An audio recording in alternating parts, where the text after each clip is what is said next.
അൻലാസ് ഫ്ലേവേഴ്സിലേക്ക് എല്ലാവർക്കും സ്വാഗതം. അൻലയാണ്. അപ്പം നമ്മളിന്ന് വളരെ നല്ല സ്വാദിഷ്ടമായിട്ടുള്ള ഒരു മധുരമുള്ള ഒരു കടലമാവ് കൊണ്ടുള്ള ഒരു ലഡു ആയിട്ടാണ് വന്നിരിക്കുന്നത്. നമുക്ക് വളരെ ഈസി ആയിട്ട് വീട്ടിലുണ്ടാക്കാൻ പറ്റാവും. നമ്മൾ എല്ലാ പ്രായത്തിലുള്ള ആൾക്കാർക്കും ഒരുപാട് ഇഷ്ടപ്പെടുന്ന, കുട്ടികളൊക്കെ പിന്നെയും ചോദിച്ച് മേടിച്ച് കഴിക്കുക. അതുപോലെ അത്ര രുചികരമായിട്ടുള്ള, വലിയ കഷ്ടപ്പാടൊന്നുമില്ല. നമുക്ക് ആകെ കൂടി 2-3 ഇൻഗ്രീഡിയൻറ്റ് മാത്രമേ അതിനകത്ത് ആവശ്യമുള്ളൂ. അതായത് കടലമാവും പഞ്ചസാരയും നെയ്യും മാത്രമാണ് വരുന്നത്. പിന്നെ ഒരു ശകലം ഏലക്കയും പിസ്റ്റാഷ്യോ അത് നമുക്ക് ഉണ്ടെങ്കിൽ മാത്രം ചേർത്താൽ മതി. ഇട്ടുണ്ടാക്കുന്ന ഒരു ലഡുവാണ് നമ്മളിത് ചെയ്യുന്നത്.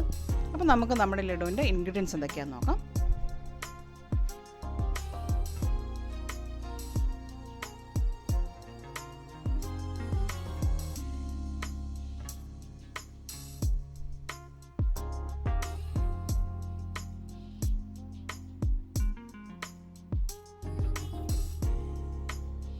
ഇനി നമുക്ക് നല്ല ചൂട് കട്ടിയുള്ള ഒരു ഫ്രൈങ് പാൻ അടുപ്പത്ത് വെച്ച് ചൂടാക്കിയിട്ട് ഇപ്പോൾ ഇതിലേക്ക് ഞാനിപ്പോൾ ഇവിടെ ഒരു 1/2 കപ്പ് നെയ്യാണ് ചേർത്ത് കൊടുത്തിരിക്കുന്നത്. നമ്മുടെ നെയ്യ് ചൂടായി വരുന്നതനുസരിച്ച് നമ്മൾ ഇനി ഇതിലേക്ക് ചേർക്കാൻ പോകുന്നത് 2 കപ്പ് കടലമാവാണ്. നമ്മൾ നെയ്യ് എടുത്തിരിക്കുന്ന അതേ കപ്പ് തന്നെ യൂസ് ചെയ്താൽ മതി. അപ്പോൾ ഈ കടലമാവ് ഞാനൊരു അരിപ്പ കൊണ്ടൊന്ന് തെള്ളി അരിച്ചെടുത്തിട്ടുണ്ട്, കട്ടയൊന്നും കെട്ടാതുകൊണ്ട്. അപ്പോൾ നമുക്ക് ഈ കടലമാവ് നമ്മുടെ നെയ്യിലേക്ക് ചേർത്തിട്ട് നന്നായിട്ട് ഒന്ന് മിക്സ് ചെയ്ത് കൊടുക്കാം. അപ്പോൾ ഈ സമയത്ത് നമ്മുടെ അടുപ്പ് ഒത്തിരി അങ്ങോട്ട് ഹൈ ഫ്ലെയിമിൽ ഇടരുത് കേട്ടോ. എന്താണെന്ന് വെച്ചാൽ നമ്മുടെ പൊടി ചിലപ്പോൾ കരിഞ്ഞൊക്കെ പോകും അടിയിൽ. അപ്പോൾ അങ്ങനെ ചെറിയ തീയിൽ നമുക്ക് സ്റ്റാർട്ട് ചെയ്ത് നമ്മുടെ കുക്കിംഗ് മുമ്പോട്ട് പോകുന്നതനുസരിച്ച് നമുക്ക് കുറച്ച് ചൂട് മുമ്പോട്ടും പുറകോട്ടൊക്കെ കുറച്ച് ചെയ്യാവുന്നതാണ്. കാരണം ഇച്ചിരി ക്ഷമ വേണ്ട ഒരു പരിപാടിയാണ്. നമ്മളിത് കരിഞ്ഞു പോകാതെ കൊണ്ടൊക്കെ നന്നായിട്ട് നമ്മുടെ ഈ കടലമാവ് നെയ്യിൽ നമുക്ക് നന്നായിട്ട് ഒന്ന് ഫ്രൈ ചെയ്തെടുക്കേണ്ടതുണ്ട്. അപ്പോൾ ഇതുപോലെ നമ്മൾ കൈ വിടാതെ കൊണ്ട് നന്നായിട്ടൊന്ന് ഇളക്കി കൊടുക്കുക. നന്നായിട്ട് നമ്മുടെ കട്ട കെട്ടിയൊക്കെ വരുന്ന പോലെ തോന്നും. അതൊക്കെ ഒന്ന് പതുക്കെ നമ്മുടെ തവി കൊണ്ട് തന്നെ ഒന്ന് ഉടച്ചു കൊടുത്ത് എല്ലായിടും ഒരുപോലെ തന്നെ വെന്ത് വരത്തക്ക രീതിയിൽ നമുക്ക് ഫ്രൈ ചെയ്തെടുക്കാം.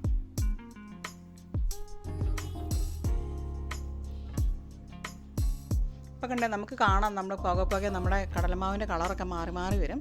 അപ്പോൾ ഇതിൻ്റെ പാകം എന്ന് പറയുന്നത് ഈ ഒരു ബ്രൗൺ കളർ വന്നു കഴിയുമ്പോഴത്തേക്കാണ് നമ്മളിത് ഓഫ് ചെയ്യുന്നത്. കുറച്ച് സമയം എടുക്കും കേട്ടോ ഇതാകാനായിട്ട്.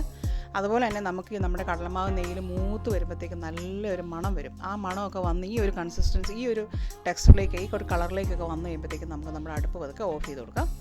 അപ്പം നമ്മുടെ ചട്ടിക്കൊക്കെ ഒത്തിരി ചൂടാന്ന് തോന്നുകയാണെന്നുണ്ടെങ്കിൽ നമുക്കിത് വേറൊരു പാത്രത്തിലേക്ക് പകർത്തി മാറ്റാം കേട്ടോ. ഞാനിപ്പോൾ എൻ്റെ ചട്ടിയിൽ തന്നെ വെച്ച് ചെയ്തിരിക്കുന്നത്. അതനുസരിച്ച് ഇത് ഞാൻ കുറച്ച് മുമ്പ് ഓഫ് ചെയ്തായിരുന്നു.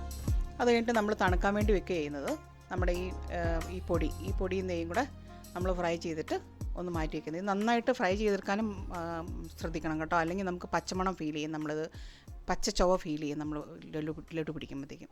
ഇനിയിപ്പോൾ നമ്മുടെ മാവൊക്കെ തണുത്തിട്ടുണ്ട്. ഇനി ഇതിലേക്ക് ഞാൻ ആഡ് ചെയ്യാൻ പോകുന്നത് 1 കപ്പ് പഞ്ചസാര, നമ്മുടെ സാധാരണ പഞ്ചസാര.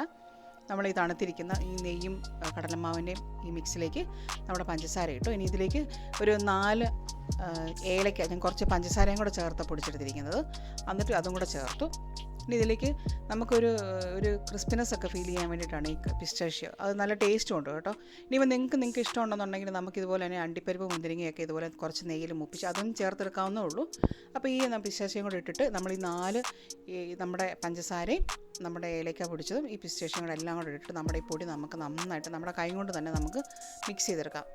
നമുക്ക് തോന്നും ഇതിൽ ഇച്ചിരി മോയ്സ്ചറിങ് കുറവാണല്ലോ എന്നൊക്കെ തോന്നും. പക്ഷേ ഇത് ഓക്കെ. ഇതിന് ഇനി ഭയങ്കര ഡ്രൈ ആയിട്ട് തോന്നുകയാണെന്നുണ്ടെങ്കിൽ മാത്രം ഒരു ചെറിയ സ്പൂൺ നെയ്യും കൂടെ നമുക്ക് ചേർത്ത് കൊടുക്കാം. പക്ഷേ ഞാൻ ഈ പറഞ്ഞ കണക്കനുസരിച്ച് ഞാൻ ചെയ്തിട്ട് എനിക്ക് ഒട്ടും കുഴപ്പമില്ലായിരുന്നു. ഈ നന്നായിട്ട് കിട്ടി നമ്മുടെ ലഡു.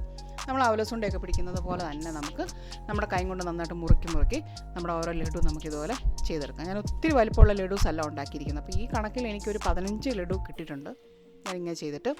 അപ്പോൾ ഇതുപോലെ തന്നെ നമുക്കിത് നന്നായിട്ട് ഓരോന്നായിട്ട് നമ്മുടെ ഈ ലഡു നമുക്ക്, എന്നിട്ട് ഇതുപോലെ തന്നെ അതിലൊരു ഭംഗിക്ക് വേണ്ടിയിട്ട് ഒരു ഉണ്ട പിടിച്ചതിന് ശേഷം നമുക്കിതിൻ്റെ പൊക്കത്തിലേക്ക് ഒരു പിസ്റ്റാഷ്യം കൂടെ ഇങ്ങനെ ചെറുതായിട്ടൊന്ന് പതിപ്പിച്ച് വെച്ചാൽ കാണാനൊക്കെ ഒരു ഭംഗിയായിരിക്കും.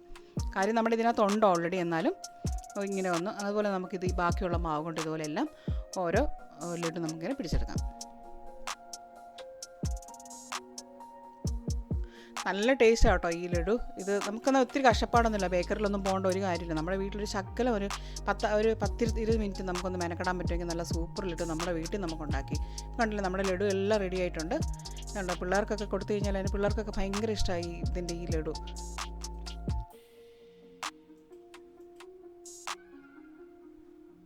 സൂപ്പറായിട്ടുള്ള ലഡു റെഡി ആയിട്ടുണ്ട്. എല്ലാവർക്കും ഒത്തിരി ഇഷ്ടപ്പെടും, എനിക്ക് ഉറപ്പാണ്. അപ്പം നമ്മുടെ ഈ വീഡിയോ എല്ലാവർക്കും ഇഷ്ടപ്പെട്ടിട്ടുണ്ടെങ്കിൽ നമ്മുടെ വീഡിയോ ലൈക്ക് ചെയ്യാനും മറക്കരുത്. അതുപോലെ തന്നെ നമ്മുടെ ചാനൽ ഇതുവരെ സബ്സ്ക്രൈബ് ചെയ്തിട്ടില്ലാത്തവർ സബ്സ്ക്രൈബ് ചെയ്യാനും മറക്കരുത്. അതുപോലെ തന്നെ ലൈക്കും കമൻറ്റും ഒക്കെ തന്നിട്ട് എന്നെ സപ്പോർട്ട് ചെയ്യണേ. Thank you for watching.